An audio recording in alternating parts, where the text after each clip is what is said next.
Yesterday, while we were discussing about the first Mahapeshvagana Jnana, there was something to be added, to be mentioned, and namely that this kind of view is the first kind of view or knowledge of the view obtained by the Noble One. Because it is pure and noble, it is known as Ariya, and because it goes beyond mundane, it is known as supramundane, and it is not shared by ordinary beings, that means Purujanas. Going into seclusion, noting every mind-body arising at the six sense doors in the spirit of Satipatthana, one sees very clearly the true nature of objects, beginning with the mind and body, and their conditionality, and the universal characteristics of psychophysical phenomena, so that one becomes free of obsessive defilements, and abandoned in oneself so as not to see things in their true nature. As one is noting every arising, the six sense doors, it is noting dukkha satya, understanding the truth of suffering. If one does not know truth of suffering, then one will not also know the truth of the origin, and nor will one know the truth of the path or truth of extinction. So one has got to cultivate these four things at the same time, that is, knowing, abandoning, realizing, and developing, which has a function, four functions. While noting every mind-body object arising in the six sense doors, one first discerns the mind, the dukkha satya, the truth of suffering is understood. And as the truth of suffering is understood, other truths are also realized, namely the truth of origin is abandoned. One realizes the truth of extinction or liberation, nirodha satya, and at the same time one is developing the path, that is cultivating the truth of the path, megha satya. So in this way, one realizes the Four Noble Truths at the same time. By just cultivating one truth, one knows other truths. There will be no more unknowing, no more obsessive defilement in oneself, so as not to see things in their true nature. So that by noting, one realizes the Dhyanga Nirodha, that is temporary or partial extinction, and later the total extinction. And in this way, by reviewing, in this way, that one is free from the obsessive defilements. This is accomplishing the first reviewing knowledge. That is end of part one. Once one sees this truth of suffering and progressing along the path, reaching the maturity of the practice, one goes from bhavata to abhavata, mind-body occurrence to non-occurrence for the first time, reaching the cessation with the path and fruition knowledge. Such is the Nibbana. Once one sees Nibbana, other truths are also said to be accomplished. That means Four Noble Truths are accomplished at the same time. It is just like in a department, when a case is put up by the lower officials or lower employees, then it is put up to the official concerned. An official must look at it and sign it in order to come to completion of this case. Otherwise, the case will not become official unless the official signs it. It is in this nature that only when one realizes Nibbana, one realizes the Four Noble Truths. However, with the just Purana path, Upapada Mega, Although one eradicates defilements, one is not set to seeing Nibbana. Only with the path and fruition knowledge of the noble ones will one see Nibbana, and by seeing Nibbana, other truths are also seen or understood, like the case of signing the case by the official. Only then will become formal or official. So in this way, one goes into seclusion after having reached the maturity of a practice. One reviews one's situation, one's condition, and this is first reviewing knowledge, that one has become an Arya, reaching the Lokottara supramundane stage, knowledge of supramundane, and this kind of view is not shared by ordinary beings, that is Puttajanas. So then one can decide that one has at least become a Sotapanna. And this fixed law or aphorism, as a conclusion of the first reviewing knowledge, runs in this way. Going into seclusion, one understands the rise and fall with clear vision, without impurities to obsess. Such is the first reviewing. So in this way, oneself goes into seclusion and then tries to investigate oneself to find out one's progress of insight. Then one can find out the situation by oneself in this way. In this way, one reviews oneself, whether one has become Sotapanna or not. Then one will see mind and body, just mind and body, instead of obsessive defilements, nirvanas, but there will only pure noting mind proceeding. As is said, Samayito Yata Buddham Pajananti, when one is concentrated, one is bound to see things in their true nature. Then one will see the nature of mind and body with clear vision. When one is looking at something from a distance, if one cannot see clearly, then one uses binoculars, magnifying glass to see it properly.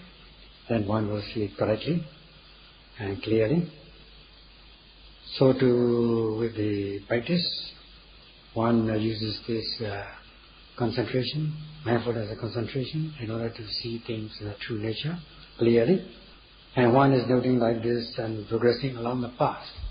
One comes to the stage where one is losing both the noting mind and noted object together, just like two persons jumping into the water at the same time, especially at the knowledge of dissolution, Vanga, seeing also the universal characteristics. And there will be no obsessive defilements, which is obsessed in oneself, in one's mind, so as not to awaken to the truth. Then one can decide by oneself that one has become a Sotapanna. In this way, if, however, one goes into seclusion and tries to investigate oneself, and if one cannot see the arising and passing way of objects clearly, and instead one is obsessed with these obsessive defilements so as not to see things in their true nature, then one can decide that one has not come to the conclusion of this first reviewing knowledge. This much for the first reviewing knowledge, Pachipakana Jnana. This Sotapanna, after realizing the path and fruition knowledge of the noble ones, seeing Nibbana, for him or her, these universal characteristics, such as impermanence and so on, of mind and body, becomes very steadfast. His view becomes very steadfast, or this concept becomes very steadfast. Especially the view of a nature and view of anatta, one is said to have grasped these two views. As for dukkha, there are times when one is seeing the pleasurable aspect of things, so that one has not totally grasp this characteristic of dukkha. So only in the higher path knowledge will one come to understand the realities of this dukkha, or properly about dukkha.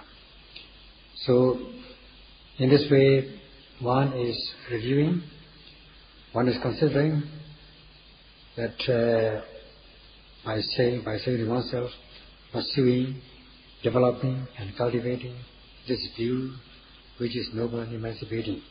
And in this way, one considers. The viewing is like this. Thus, have I cultivated enough concentration in order to still or subdue or overcome these hindrances to progress or obsessive defilements? Are the obsessive defilements subdued or calmed with enough concentration? As is given this expression, Pachanika Dhamme Samadhiti Samatho. Because the opposing elements or undermining elements, nivaranas, are calmed, it is known as samatha or tranquility or calm, just calm, or tranquility practice, samatha. And this is a kind of reviewing by oneself whether one has cultivated enough concentration in order to reach that stage. Prior to the realization of the path consciousness, there may be occasions one may not be able to abandon or overcome these obsessive defilements. Now, one is able to overcome these obsessive defilements, or one has realized that the concentration not to allow these obsessive defilements to obsess one's mind. Samatha means just distancing or keeping at a distance or calming the defilements with concentration, but not yet coming to total cessation. Only with the relevant path consciousness will one be able to come to the cessation or overcoming of defilements, sudden defilements, respective or relevant defilements, to the point of no return. So, first of all, one reviews oneself whether one is calm, calm the mind, and what has one come to the total cessation. Total cessation by overcoming defilements, beginning with the Sakaya deity, personality view or identity view. That is the false view of the existence of self also with respect to the realities of mind and body which can be experienced by oneself. So, only when one is able to eradicate defilements such as beginning with personality view, Sakaya deity, can one be said to have come to total cessation. By reviewing or considering, one has overcome the gross or coarse form of obsessive defilements with the practice of samatha, that is concentration, and one is keeping these things, pariyota, obsessive defilements, at abeyance, that we keep at a distance, so that they are calmed. And also, he or she is able to still these defilements, it is anusaya kilesas, the latent tendencies of defilements. Hence, the Buddha has given this, how Sarabhana considers or understands. One, Sarabhana pursues, develops, and cultivates this view, which is emancipating, noble and emancipating. Then one considers that these obsessive defilements are calmed with the concentration, and also the latent tendencies of defilements are stilled, that means are made to cease. And in this way, one comes to decision by reviewing. When one goes into seclusion or in a quiet place and one reviews this, one is bound to see things. Sometimes one may indulge in these obsessive defilements, thoughts about sensual pleasures. In short, thoughts of sensual pleasures are distractions.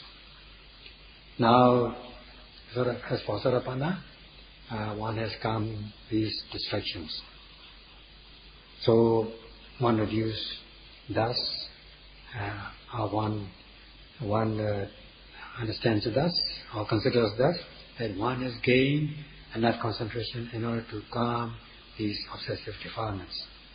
And with the concentration, these distractions are prevented from arising into one's stream of consciousness, so that these hindrances are not allowed to arise in the mind. When one becomes Sarapana, one's mindfulness is so good that one is free from these obsessive defilements, and also one has stilled these anusya kilesa, latent tendencies of defilements, which is very obvious. There will be no such thing as the view of self or soul in respect of mind and body, which can be experienced directly, nor will there be any skeptical doubt about the three gems, the Buddha, Dhamma, Sangha. Otherwise, one will be holding the view of self or soul. Now, with the realization of the first supramundane path, one has reached this so-called nibbuti, stillness of defilements. Though one may be knowledgeable after having learned or read from books about the mind and body, the existence of mind and body instead of self or soul, when one actually thinks over, one will still hold the view of self or soul or living entity in one's body, such as thinking is I, and the one who is thinking is I, and I am the one who is thinking. In this way, one will hold the concept of I, individuality. So, whatever one does or says is done by this living entity or atta, self or soul. Once one has become Sarapana, the first path or stage of sanctity, one will only hold the view of mere mind-body process, and there's no such thing as a living entity like self or soul or atta in oneself. So one will only, by reviewing or by being mindful or considering, one sees only the nature of mind and body, that there's no such thing as a living entity. This view becomes very obvious. And in this regard, the Venerable Mahasi Sayadaw has given this expression that no such self or soul about mind and body. That means one is free from the view of individuality or personality view, and as that means that once one has become a Sarapana, one will not hold the view of jiva attas, individual self or individual soul, with respect to the realities of mind and body, which can be experienced directly. So, and also there will be no skeptical doubt about one's training or practice, sikha.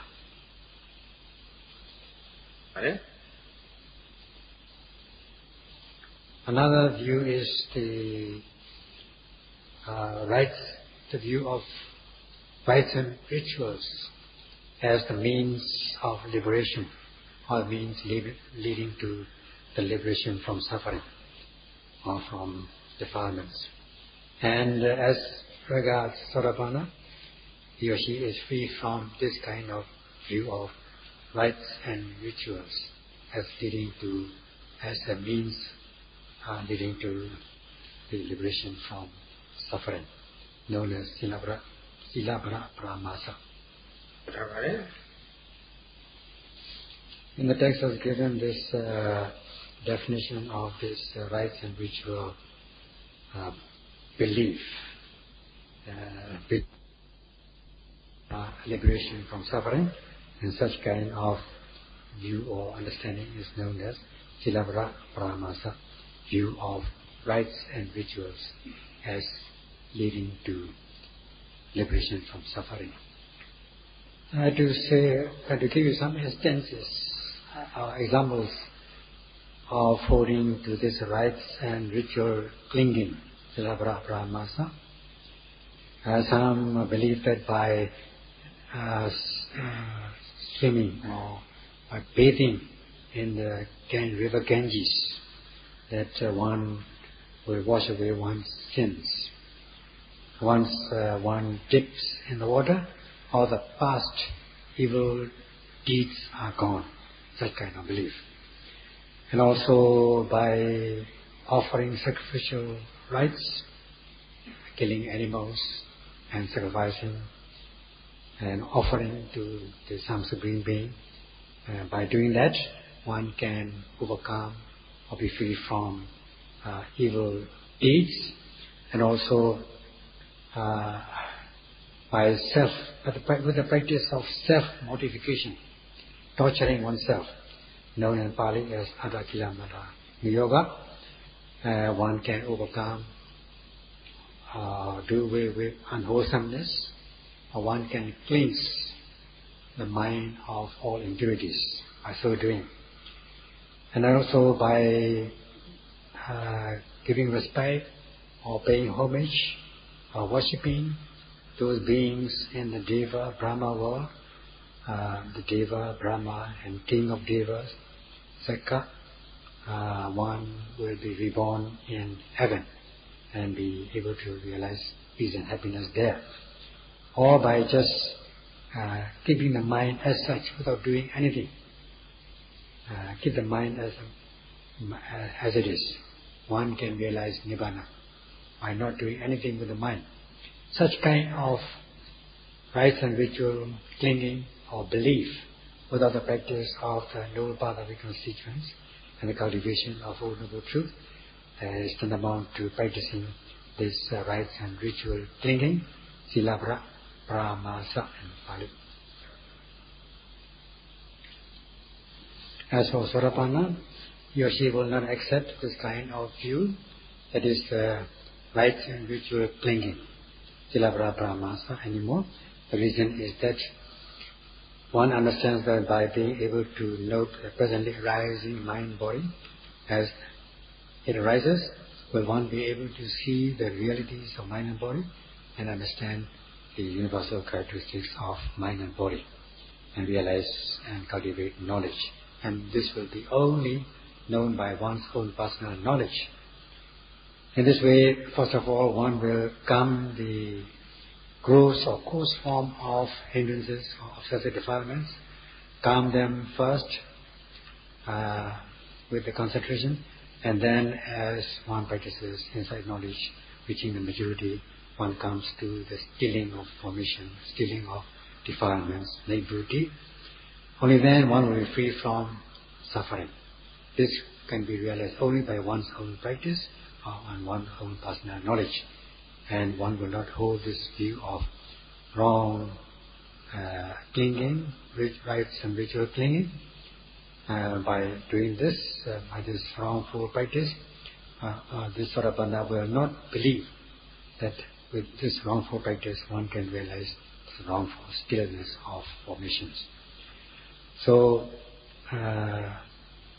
with the practice of mindfulness and realization of the path and fruition knowledge of the Noble One, without this practice, one cannot realize the liberation from suffering by just doing any kind of rites and ritual clinging. And such is freedom from the view of rites and ritual clinging. As Sarabhana reviews or considers by oneself, then one will come to understand that one is totally free from these three kinds of defilements, known as namely the personality views, skeptical doubt, and rights and virtue clinging. And one also becomes free from the gross forms of greed and hatred, delusion, leading to the unwholesome deeds such as killing, stealing, and so on, which are related to the states of loss. There will be no such things, and he or she will not commit such things anymore. Yeah? By reviewing oneself, one comes to understand the nature of mind and body, and one knows correctly or clearly the three characteristics, universal characteristics of impermanence and so on, so that there will be no more view of self or soul, which is latent tendency, anusaya kilesa. Anusaya kilesa means a latent tendency which can arise at any time if you are not mindful. At the moment of insight knowledge, one overcomes these defilement, and one reaches stillness of this defilement on a part-time basis, known as Tatanga Nibbutī. And when one becomes a noble one, Ariya, one is able to eradicate this defilement to the point of no return. In this way, one comes to realize this full-time Nibbutī, full-time stillness of formations. So that this is then hence why it is said that Echattam Nibbutī Labhami, one obtains the stillness in oneself. In this way, one can come to this decision. Hence, the maxim given by the late Venerable Master Sayadaw, which I have just given like this, repeatedly reviewing insight gained by the path, stillness of defilements grows and refined, becomes evident.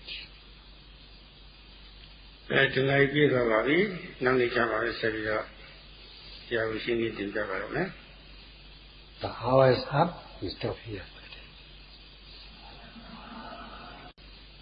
The hour is up, we stop here for the day. The hour is up.